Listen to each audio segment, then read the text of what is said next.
Barry Murphy has only just stepped into the Cardiff City dugout, but his to-do list already reflects the scale of the task ahead. Following relegation, the club's focus is clear: bounce back at the first time of asking, but do so with purpose and identity. On the club's recent pre-season tour, Barry Murphy made his vision known. Transfers will be quality over quantity, with a clear emphasis on lifting the level of the starting 11. The exit of captain Joe Rawls leaves the leadership gap trialled during the Mercia friendlies by Callum Chambers, Ryan Wintle and Ruben Colwell. Chambers brings natural leadership, Winters offers experience, and Colwell, a bold local choice, could grow into the role. In goal, uncertainty surrounds Ethan Horvath's future. The US international appears misaligned with Barry Murphy's possession-based philosophy and is seeking regular minutes.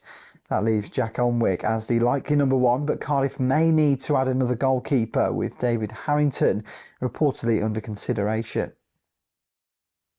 Defensively, Cardiff are in a predicament. O'Dowda, Collins and Goutas have all departed, and Perry-Ng's injury further depletes options. Rosario Toussaint could leave, with both Will Fish and Jesper Darland remaining unproven.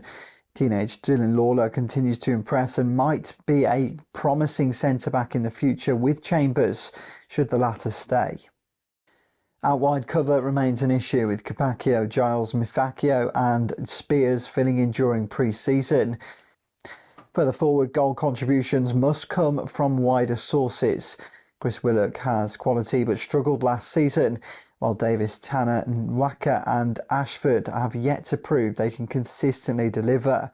In attack, Youssef Salik could be key. His sharp pre-season form follows a strong finish last term, and his development and retention will be crucial.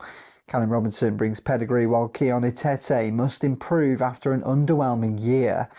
Barry Murphy knows a promotion push depends not just on who comes in, but who steps up.